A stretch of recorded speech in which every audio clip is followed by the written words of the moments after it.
Okay, streaming. Yes, streamlining. Live streaming. Live stream. No mistakes. Oh, yeah. All righty, and we are live here. Welcome to Love and Money Secrets TV. It's another beautiful day here in beautiful Huntington Beach / Newport Beach.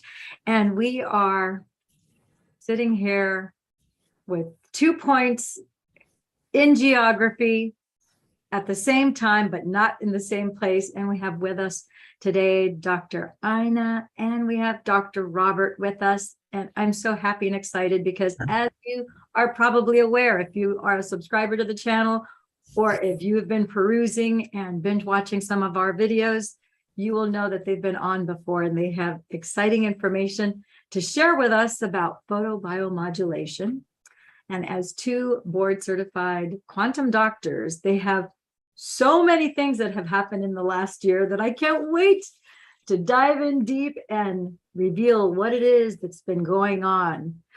Robert, Ina, thank you from the bottom of my heart for taking time out of your busy days. I know that you travel quite a bit and you have a very busy schedule. So thank you for taking time to share with us these reveals that you're going to reveal to us today. Thank you for having us. It's a pleasure to talk here. Yeah, thanks, Lillian. It's really cool to be here with you. Oh, it's really cool to be here with you too. So we're gonna start off with a big congratulations, because I know that in the past year, you both, not one of you, but both of you were knighted. So you are I know that Her Excellency doesn't like me to call you guys knightmates. However, it's the truth. It's my, as the English would say, it's my cheeky term. Who's been knighted. So congratulations on being knighted. Hey, thank you. Both of you. That's very exciting. Share with our audience the order in which you were knighted and a little bit about that very special and unique journey. Sure. Would you like to start? You start. Okay. We belong to a medical order called the Sacred Medical Order of the Church of Hope. Was our knighting platform. And we were also ordained. I was ordained as a minister, and Hina was ordained as a rabbi. So the Sacred Medical Order of the Church of Hope is a organization that has its history dating back to the times of the Crusades. It's actually was akin to, say, the Knights of Malta or the Knights of St. Lazarus in its history. It incorporates history that involves the first hospitalers, which were people that took care of the sick and mostly injured people during the times of the Crusades around the, I think it was 1060 or 1080, was when the original order came about. It's not an unbroken lineage. It was restarted a few decades ago. Someone's peeping. Not here. Maybe it's here. Okay. So it goes back centuries, and it was rekindled by our current, I'll call him a mentor, and he's the bishop of our diocese. The order is, it's a Christian related order through the Church of the East. And the main Church of the East headquarters are in Brazil. So we're a diocese of the Church of the East out of Brazil. And we just recently started our own church. I like to call it a churpo because being a church, a temple. Temple and church. And the name of it is the Sunrise Wellness Sanctuary. And so the order consists of healers around the world, but mostly in the Caribbean and the Americas and in Western Europe. So there's medical doctors, osteopathic doctors, naturopathic doctors, massage therapists, et cetera, that come together through this organization to basically treat. I have to start using non-medical words because it's an ecclesiastical order, and so we care for the bodies and the souls and the minds of the sick and infirmed. And I think our path, Ina and I's, are the sick and infirmed that are less well-to-do. We're learning to take care of people with bare necessities, a few supplements, no drugs, and some equipment that all relates to frequencies. So we're tuning into frequencies that are healing for the body in certain ways, whether that be through herbs, or herbology, or homeopathic medicine, or acupuncture, or things of that sort. Indigenous types of modalities that have been around for centuries or eons of time, and have been kind of forgotten or waylaid by our current Western medical model,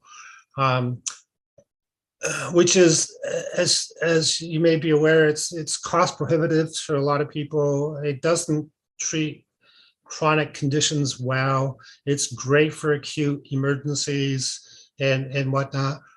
So hats off to the Western allopathic medical model for that. But I think it falls down in the treatment of chronic conditions, especially for indigenous populations and the less well-to-do. So that's kind of our direction. We were knighted by the order in May, April, May, in late May of this past year. And so we've had the opportunity to kind of get to know the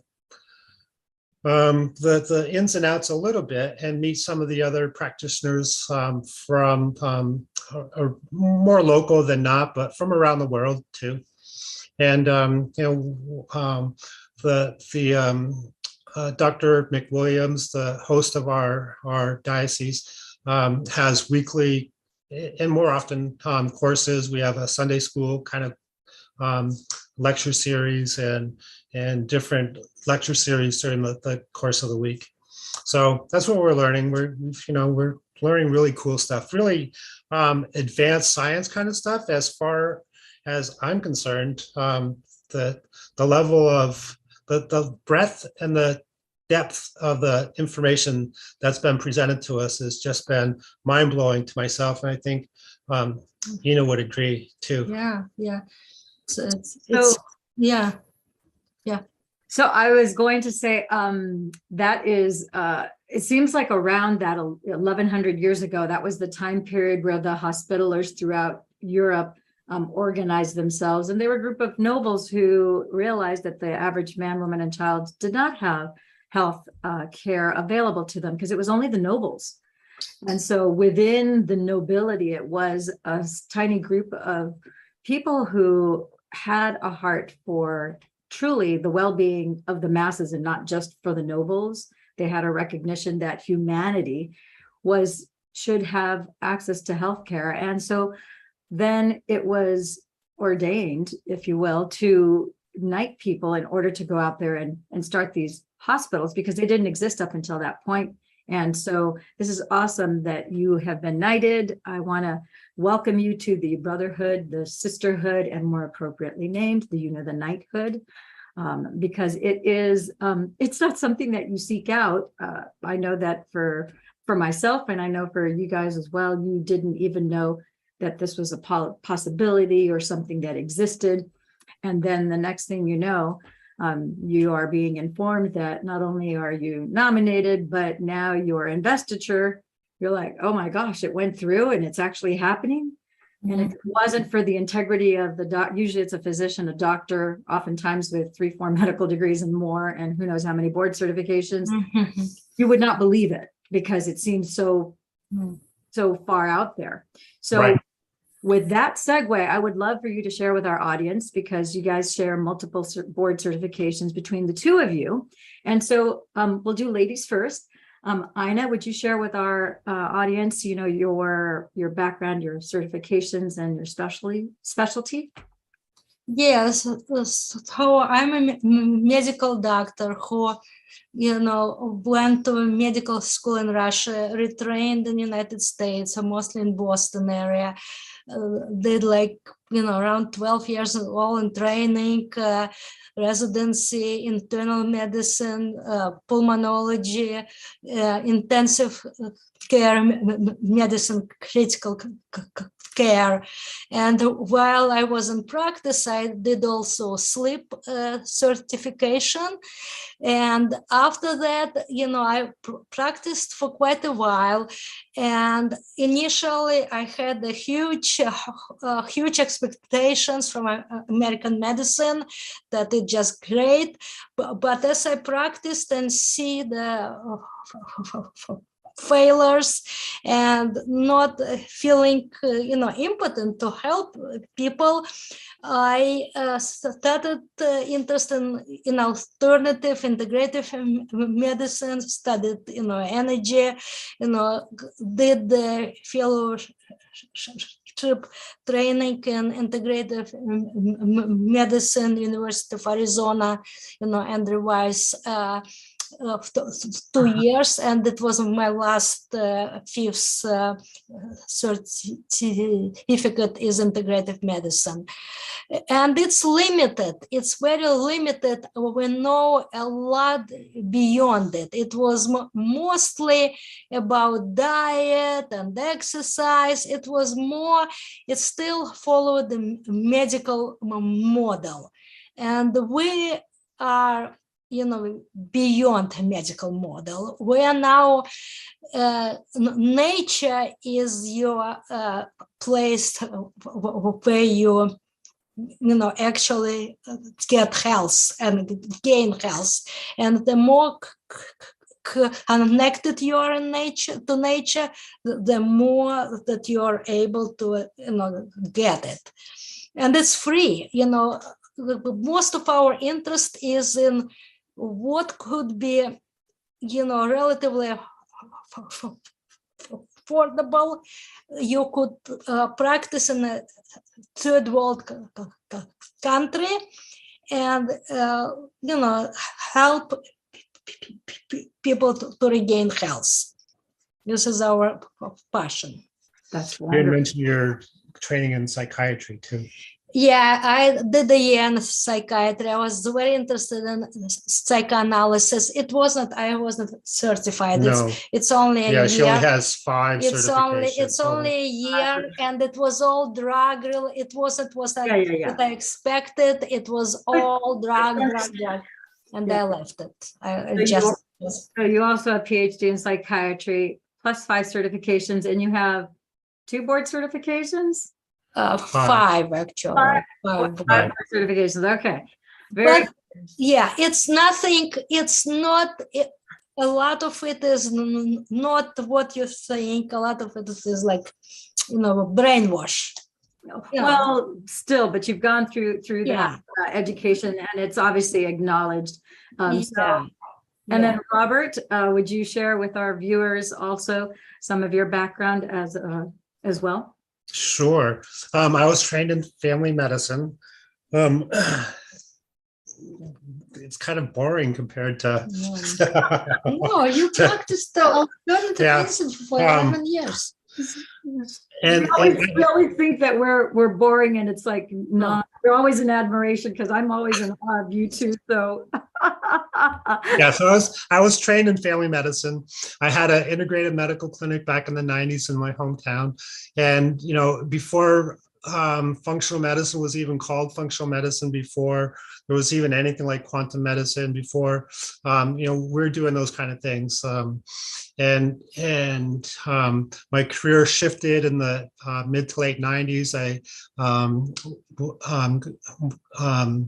became involved with correctional medicine, taking care of inmates, adult inmates in prison, and so most of my career was actually in that realm.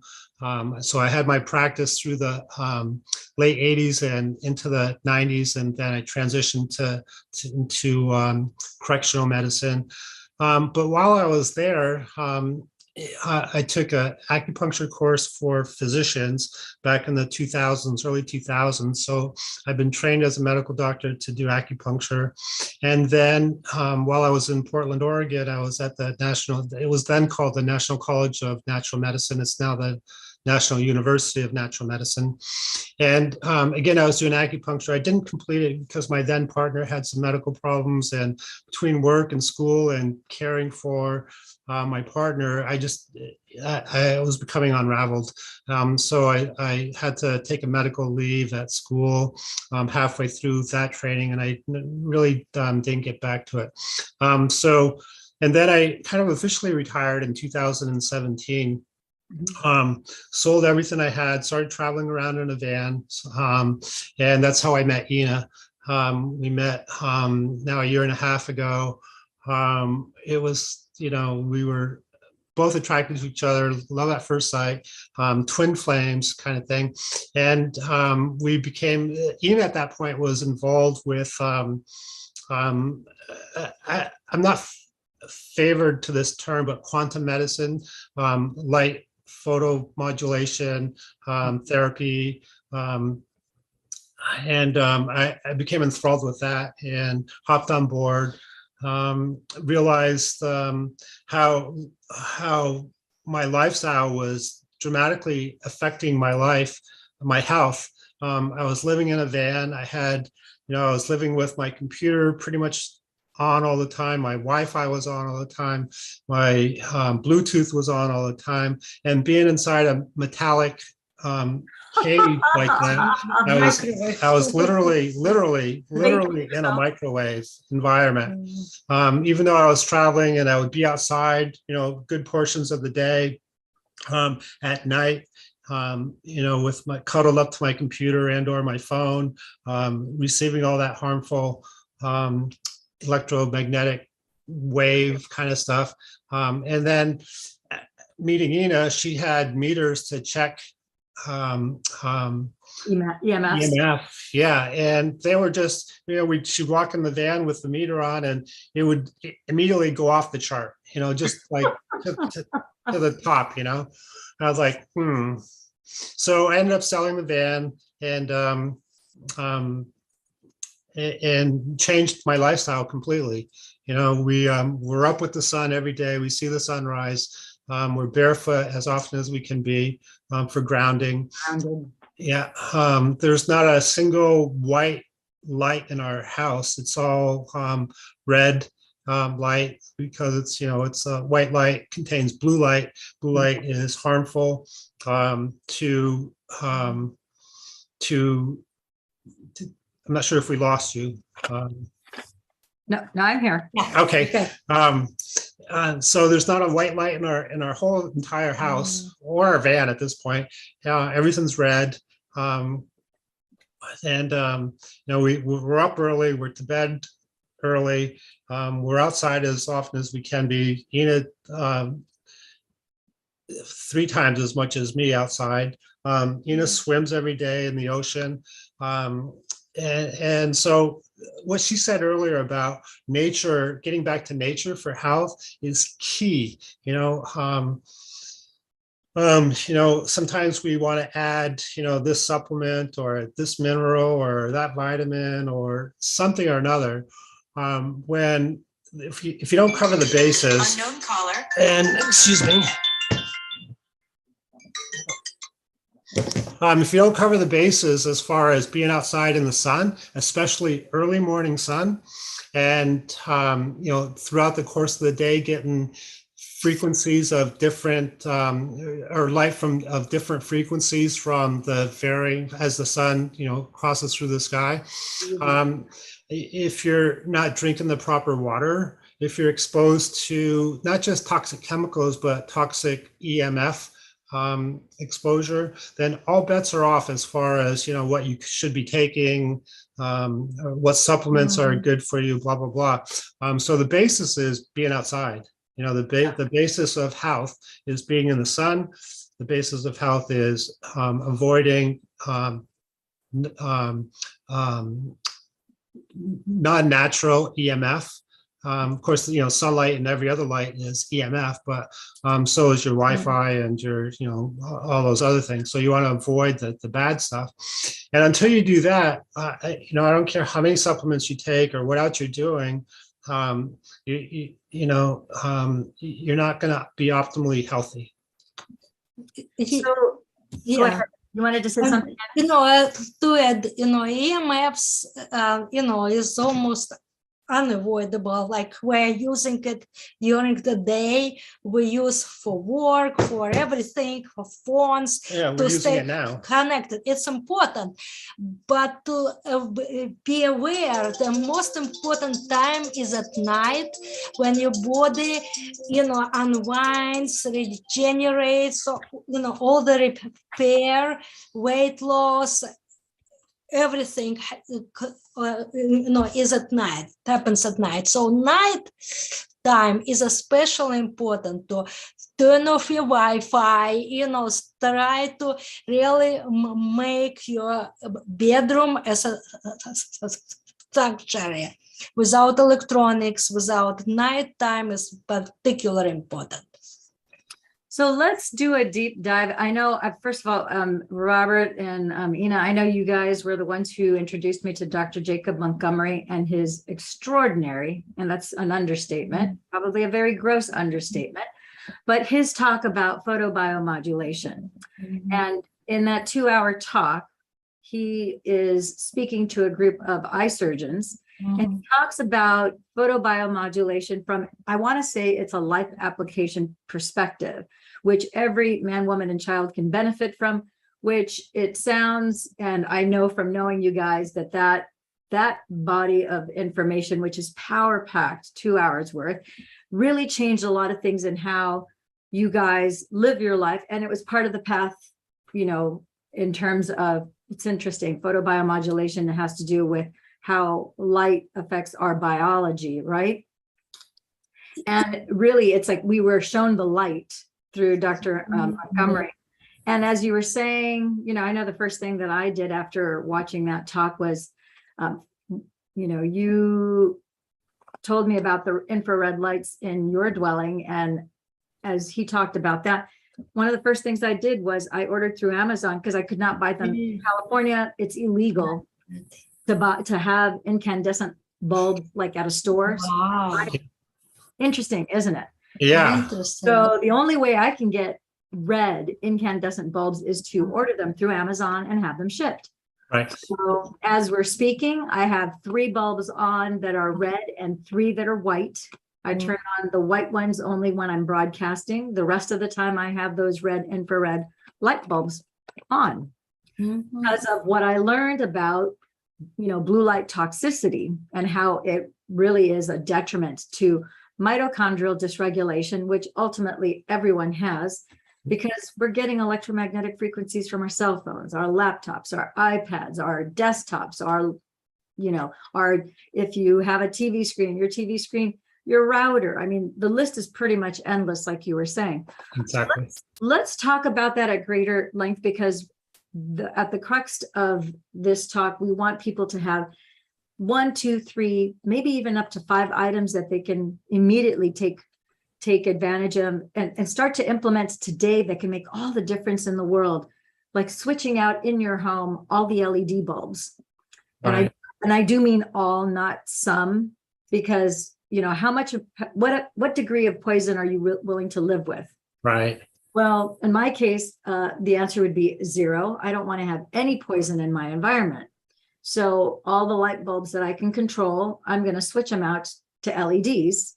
From LEDs, I'm going to switch them out to incandescent because that is better for me. So let's talk about some of that. What would you like to share now that we've got Dr. Jacob Montgomery, and his body of knowledge that he has shared? Because I know he's a shared mentor of yours and mine.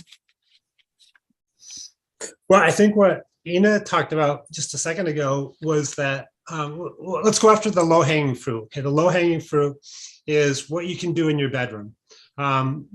the 8 hours that you spend in your bedroom, it's when your body is resting, it's repairing, it's rejuvenating. And so that's like the most critical time. The rest of the time, you may be in your kitchen, your living room, your bathrooms, but you're there for fleeting moments, perhaps. But you're solidly in your bedroom for a good portion of the day. So if you can concentrate efforts there, remove electrical equipment. For the most part, all of it, even alarm clocks, plug-in alarm clocks, phone charging should be not done in your room at night. You should not have your phone in your room at night, or off, or at the very least on airplane mode. After you've turned off Wi-Fi and after you've turned off Bluetooth, then put it on airplane mode, because not always does airplane mode shut Wi-Fi or Bluetooth off. So no phone, no electronics. If you have a router, and we talk to people that sleep 3 feet next to their router, like I did in my van, and that's a huge low-hanging fruit kind of idea. Just move your router out of your room, or if that's not possible, turn it off. Your router and your modem ideally should be off at night anyway, or if you can shut if you have a breaker box that segregates your bedroom area, then hit your breaker so that the whole power is off, because not only are those instruments there, but there's wiring in the walls. And even though the things may not be plugged in, there's still an electromotive force that's measurable near your wall. So if the closer you get to your wall where the wires are, if you have a meter, it goes up a lot more near receptacles, near electrical receptacles. So that's some of keeping your room dark, having a dark room. So not allowing light from, ambient light from the outside porch or the outside lights or the outside pool or whatever it is. Your room should be as dark as possible. Here's the deal. If you think what it was like to sleep, say 150 years ago and beyond, 200 or 2000 years ago, there was no light, right? So when people went to sleep, they went to sleep. They weren't woken up by sun. They woke up with the sun. And to go to bed also with the sun. Yeah. Maybe a little later, but almost as the sun. Yeah. So maybe a little more esoteric and a little harder to achieve, but nonetheless it should be on your consciousness, is do you have metal in your bed, like metal springs in your mattress or in your box springs? They act as antennas and can concentrate radio frequencies that are ambiently in the all over anyway, and concentrate them towards your body. So electronics, light, mattresses. And I would say that takes care of, the vast majority of what you can do to improve your health. Always turn your router off at night. Always turn your modem off at night. Dark as possible. And what else? And also lower temperature needs to be a little lower than it was during the day. Yeah. Open the window, 62 degrees is optimal for sleep, but preferably without like electric, the air, without, AC, no screens in the room. Sleep is crucial for health. So let's talk about that a little bit greater, because we are focusing now on the bedroom, and because Dr. Jacob Montgomery talks about some of these things, and he also talks about how it is important to get the UV spectrum of light when the sun first comes at right range, as opposed to getting the sun midday, which is closer to 1,000 or 1,200 UV range, and as opposed to at sunset. And there is a great value in going outside and being in the sunlight. If it's just for 10 or 15 minutes in the morning, with Right. an hour or two of the sun rising, and also at sunset, an hour before, the sun sets, and how the light spectrum obviously is different. So we all know that that's free. There's no cost for anyone to go outside. Yeah, no, I'll interrupt you. Best is to, if you want to be really optimally, you would want to have the light, daylight or sunlight or whatever light of the day, external light to be the first light that you see in the morning, not your screen, not your even light switch, but that needs to be open the window, your curtains. If you're able to open the window, or best is to go out, but if is possible, first light to have your, should be a natural light, sunlight. So let's also talk about, I think the average man, woman, and child is not aware of how much chemistry, how much neurochemistry or biophysiology is affected through our eyes seeing light and having a cascading domino effect of neurochemical reactions that affect our entire body, just from what you just mentioned, which was part of Dr. Jacobs' talk, and how, something as major, and it's simple, at the same time it's complex. It's simple to go outside and get the first sunlight, but it's complex what actually happens into your body biochemically, because we're getting not just vitamin D that is being signaled in our blood through our eyes, but actually through the photoreceptors throughout our skin. That's correct.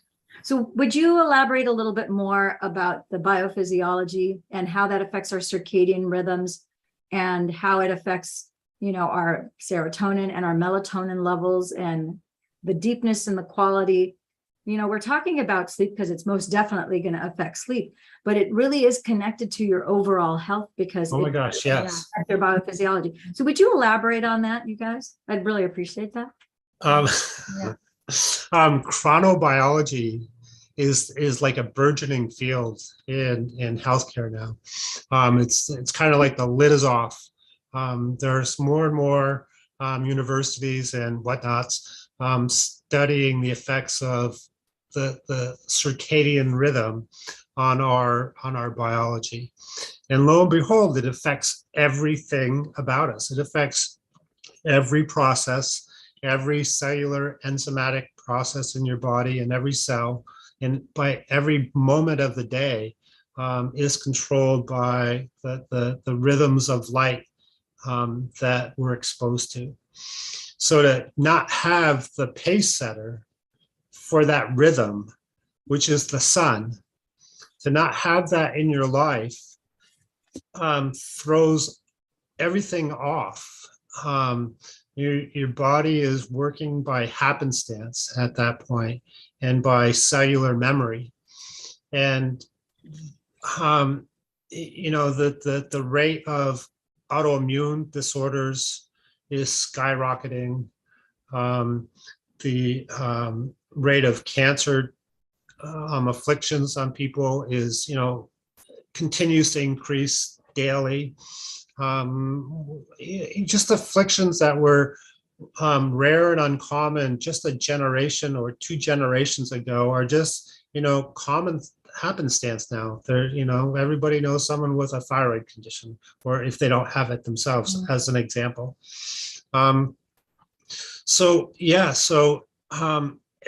There's not an enzymatic system, there's not a protein synthesis pathway that is not affected by the light your body receives during the course of the day, be it natural beneficial light or unnatural harmful light. We know that blue light that's in every light bulb that you see, in every screen that you see, penetrates into the body and affects at least to the dermis level, or more in some cases the effects that, or the physiology that happens in your cells.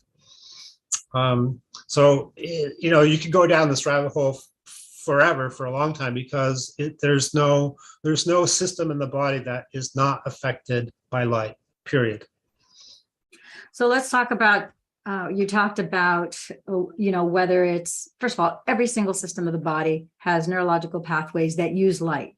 And so as a mammal, because we are mammals, our body will take, if it's natural light or artificial blue light, it needs light, so it's going to take it. And so as a result, depending on the quality of which light you get, it's going to affect every neurological pathway. And at a cellular level, it is affecting, obviously, the mitochondria, which is the little factory inside each cell that digests the energy, which is light, and how our chemistry then plays out. So can you talk a little bit about, one thing that was brought in Dr. Montgomery's talk was how there isn't a single chronic inflammatory condition that can't be helped, improved, and probably even dissolved by natural sunlight because of the vitamin D process and the unraveling of mitochondrial dysregulation. Yeah, first of all, every organ runs on a schedule. Schedules are very important. Schedule, if the arrivals and, in life and in the body, schedule is very important. There is a clock gene in front of, every gene in the body. There is a clock gene.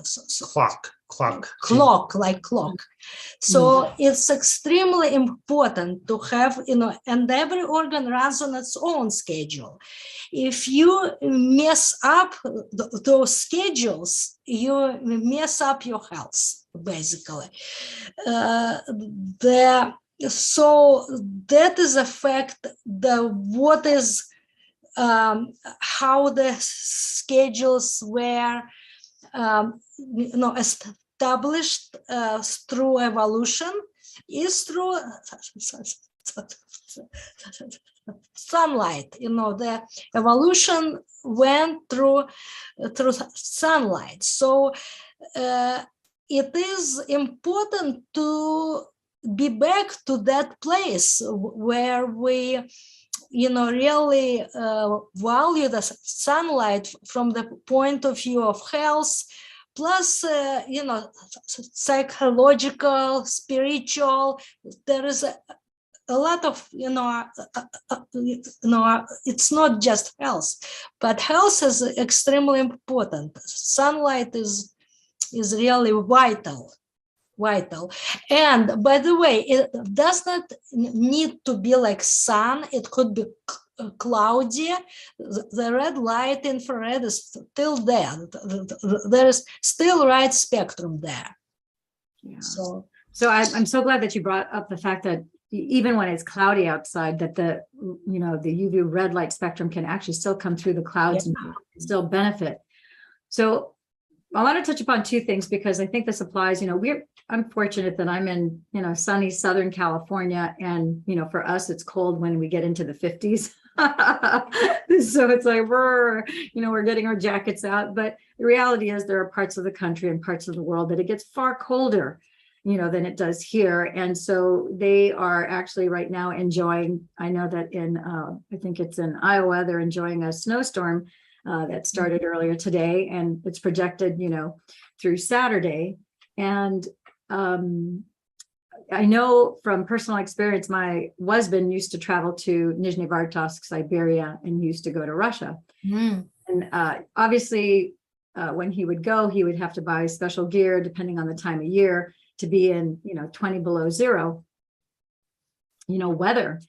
And he said, it's fascinating because in California, we get a little sprinkle of rain and woo, go to work and people won't do all these things, get canceled and they won't go anywhere. And there's all these accidents, because people don't know how to drive in the rain.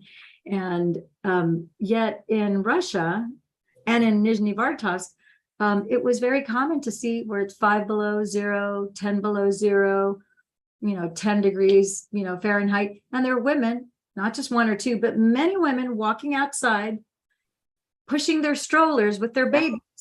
Yeah.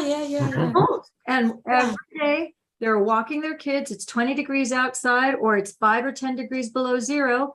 And they're out there pushing their strollers just as if it were a sunny California day. Yeah. And so there is obviously an adaptation to their environment, but inherently they have a recognition that they need to be moving. They can't be stagnant and sitting the whole time. Mhm. Important to be outside getting fresh air, Yeah. for them and for their child, and also exposing, even though it might just be their faces, but still getting that sunlight. And Yes. Yeah. so can you talk a little bit about that? Because I tell people, I'd like you to bring light, no, actually pun intended, bring light. Let's bring in awareness Yeah. to the fact that there's good stress and bad stress for the body. And make no mistakes, for us to go out for 5 minutes, even if it's freezing cold outside first thing in the morning, that type of stress, that cold temperature is actually good for the body. Yes. Why the cold plunges are Yeah. good for our body. Putting cold water on our face to activate our vagus nerve, or dipping it in ice. Can you talk a little bit from a medical perspective as to the benefits of that and why people should consider doing that, even if it's just 5 minutes in the morning and maybe 5 minutes or 10 in the evening? You're the cold expert. Yeah. No matter, again, how was it 200 years ago? How was it 500 years ago, 2000 years ago? People were outside in inclement weather. Our comfort range is this big nowadays. We live in 72 degrees air conditioning in the summertime and 76 degrees heated homes in the wintertime. And if we fall outside that, 5 or 10 degree range temperature, we're uncomfortable.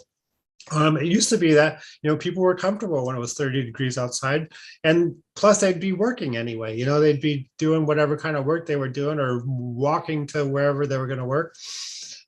So it's important to realize that our comfort range is shrunk, and in order to again, optimize your lifestyle or optimize your health. If you're happy with your health now, then don't listen to this. But if you want to optimize it, then it's important to expand the range of environments that you're comfortable to be in, natural environments. I'm not talking about being in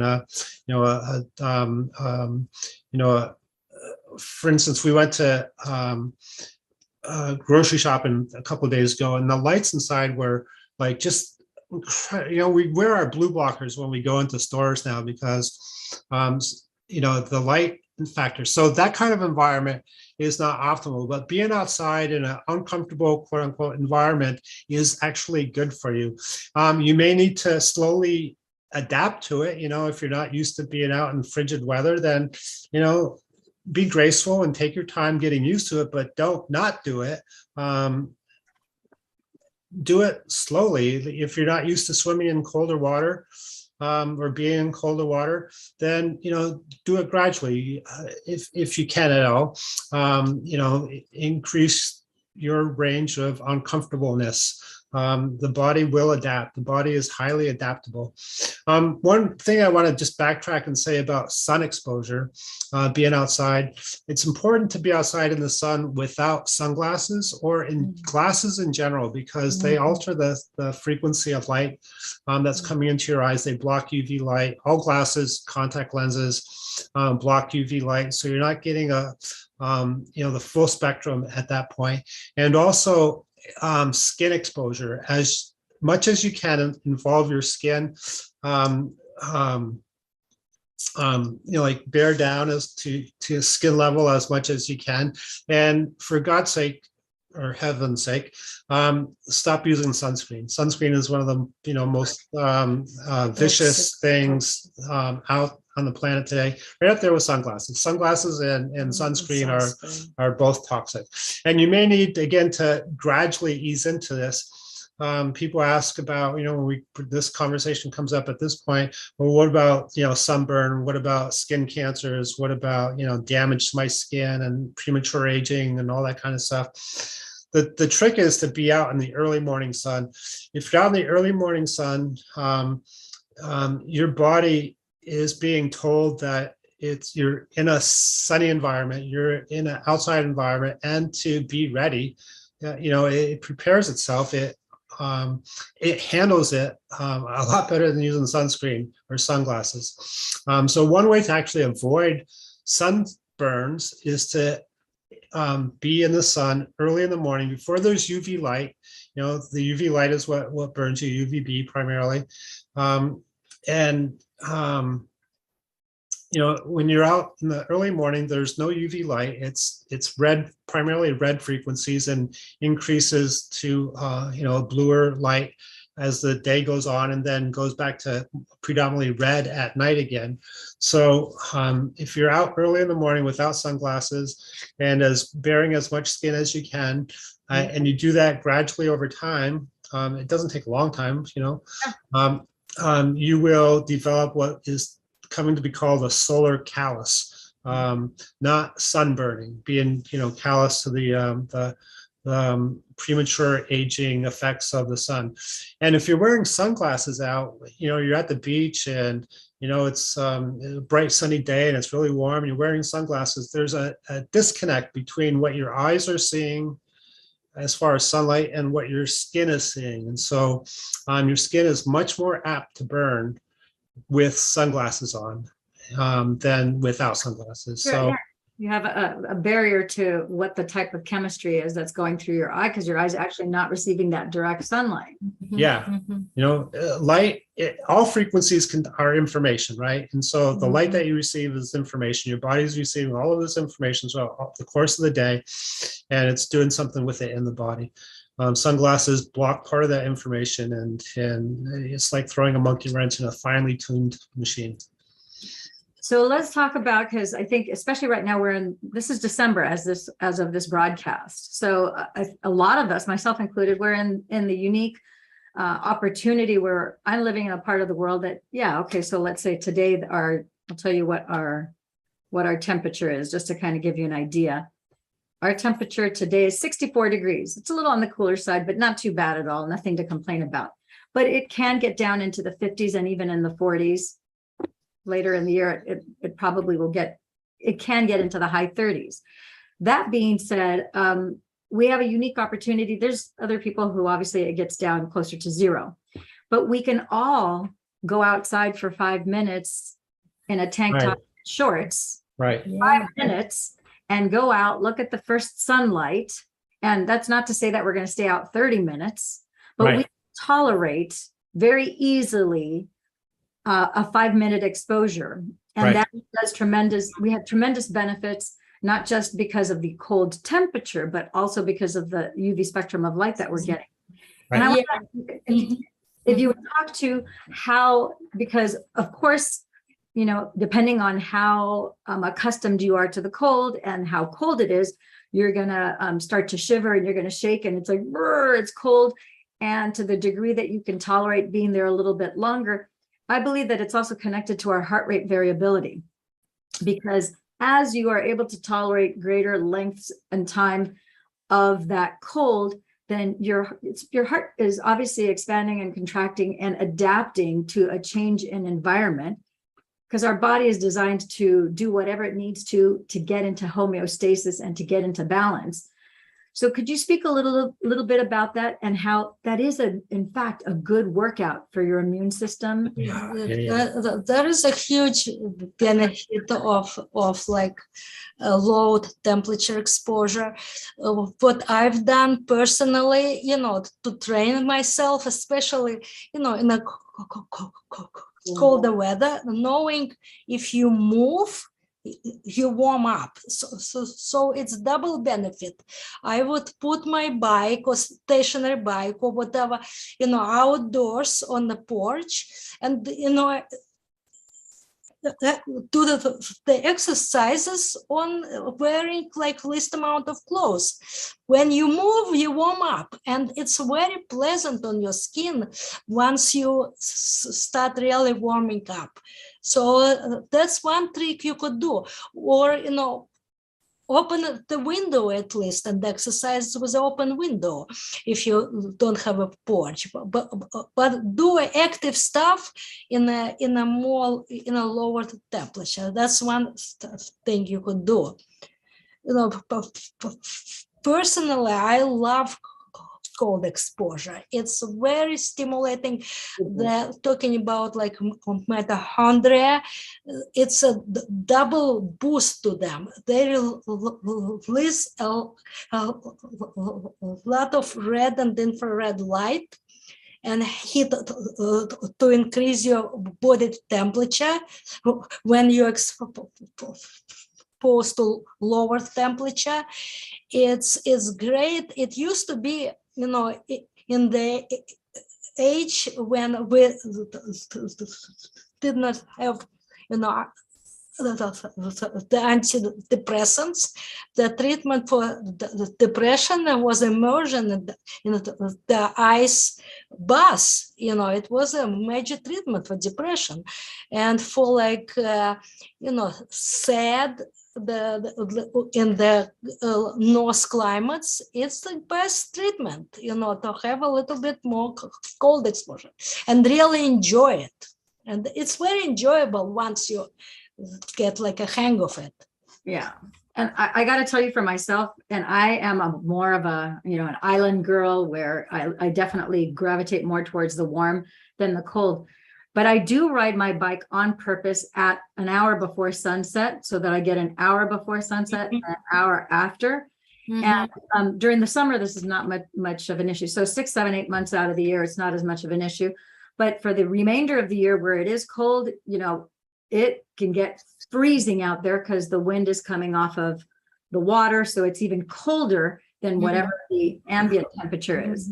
And so on purpose, I still go out knowing that I'm going to be cold, but because I know the benefit that cold experience is giving my body and how that stressor, where you feel, I don't actually get to the shivering part because I am riding my bike, but my face, my skin, my hands, the outside of my body, and you know what this feels like, where you feel cold on the outside, but on the inside, you're still warm. Yeah. And it's like, it can get 5 or 10 degrees, which if you pay attention to the weather, like many of us do, 2 degrees change in temperature, you can definitely feel, it's like, whoa, it just dropped or raised 2 degrees. And so as you're doing that and it's dropping, 5, sometimes in a bike ride, I'll have a 15-degree sway from when I started to when I come back. And it's not bad. It actually is very invigorating. Yeah.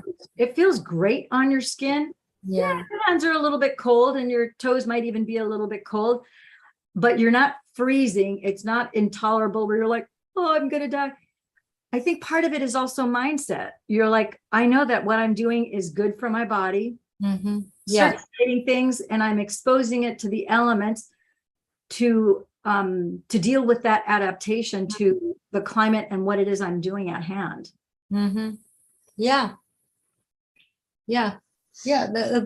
Definitely. It's like charging your mitochondria. It's like charging it. It really literally it's charging. And the most important is to keep your arms, feet, and your hands warm. As long as you have that, your body stays warm. As you're riding bike or running, you need warm that. When swimming, I swam even in water and ice, really cold water. Most important is mittens and booties on your foot, extremities, feet, and then your body is able. Water is very, cooling. Water is the best way to really cool is water. But I love it. I love the cold exposure. It's great. It feels great, afterwards, especially after you do it.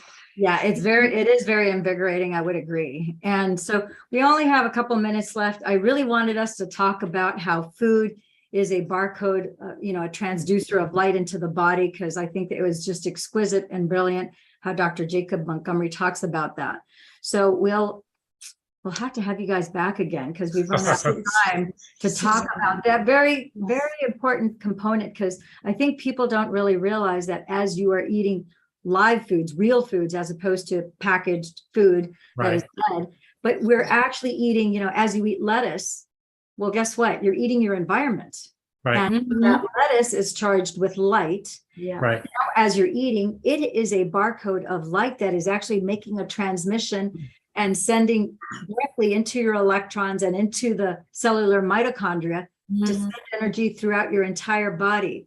And that could be a whole hour, I'm realizing, as we've had this discussion up until this moment. So, Ina and Robert, this has been a delightful hour. I want to thank you again for sharing your wisdom, your experience. I know you have so much more to share. And I will be sure to put your contact information in the description below, so that if people want to connect with you on Facebook, they can reach out to you, ask questions, follow you along. I know you travel. You just got back from Mexico, actually. You went to the Dr. Joe event from Cancun, so that they can connect with you and chit chat and learn about all these amazing modalities that you're actually employing for the greater good of all. Cool. This has been enjoyable. Thank Has it been you. an hour? It feels like it's been 12 Yeah, minutes. right. I know. I feel like we just started, but it's amazing. I know. You on the money. So I Yeah. gotta let you go. I've got my next. Okay. Okay. Thank you. Thank you. Okay.